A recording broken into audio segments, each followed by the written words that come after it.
Neil Druckmann. Let's make a show. Okay.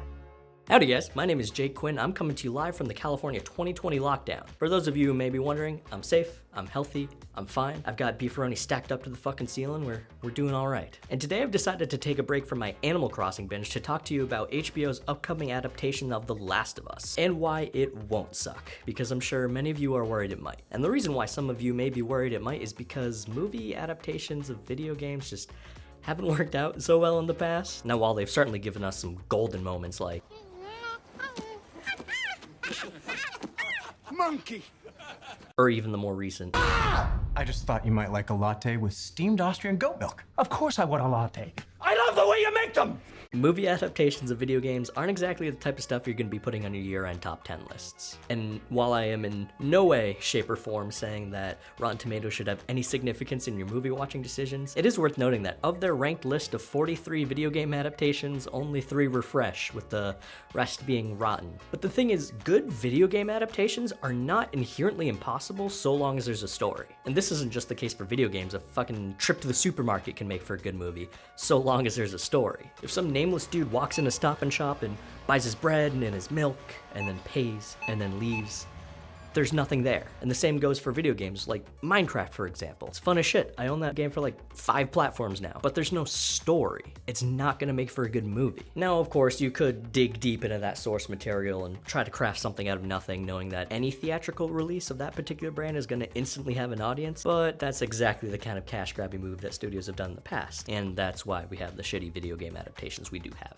But here's the thing, in different kinds of games other than Pong or Mario Kart, top-tier, Oscar-worthy storytelling does exist, and it's a lot more abundant than you'd expect. The game closest to my heart, of course, is The Last of Us, whose story and its effective, efficient, powerful manner of storytelling is probably the single largest inspiration for me to become a filmmaker. More on that later. Now, the game's writer and director Neil Druckmann has described his storytelling as simple story, complex characters. And this is exactly what a good video game adaptation needs. Super Mario is fun to jump around as. I like when he goes, ooh, but do you give a shit about him as a person? No. Do you give a shit about the girl who's the only hope for humanity having to be trekked across a zombie-infested US by this dude who's cold and hardened and distances himself from any sort of emotional intimacy after losing his daughter, who said girl is eerily similar to, and that's virtually it plot-wise?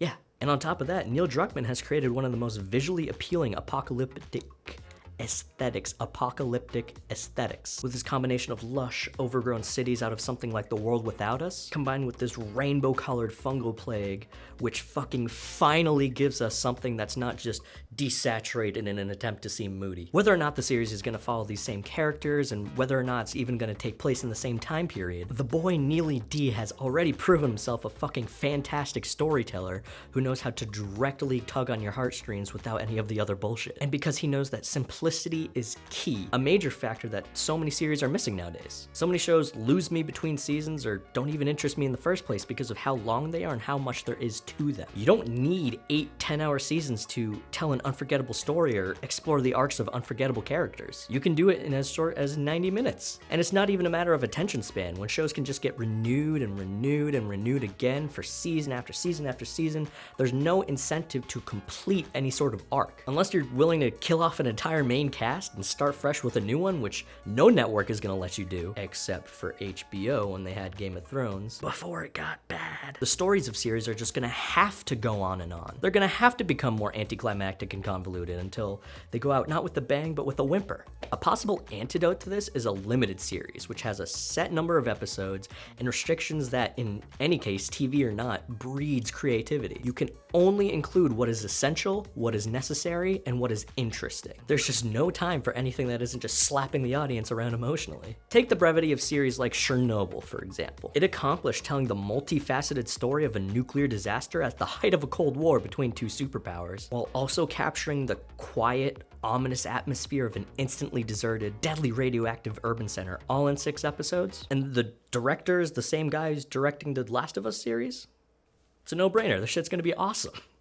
And that's it. Thank you guys for watching. My name is Jake Quinn. I hope you've enjoyed the new fancy production design I got going on here. New camera, new lenses, new lights, new microphone, new dope fucking t-shirt. Please, if you're feeling kind and friendly today, maybe, you know, go hit some certain particular buttons below. Given that we are in a nationwide quarantine, I'm gonna be back making a lot more videos like I intended. One of which is gonna be why the video game The Last of Us is probably the largest single catalyst for me wanting to become a filmmaker, which is fucking weird to think about, and I get a lot of interesting reactions when I tell that to people working in the industry, but hey, it'll make for an interesting discussion. Stay safe, stay healthy, stop buying fucking toilet paper. Goodbye.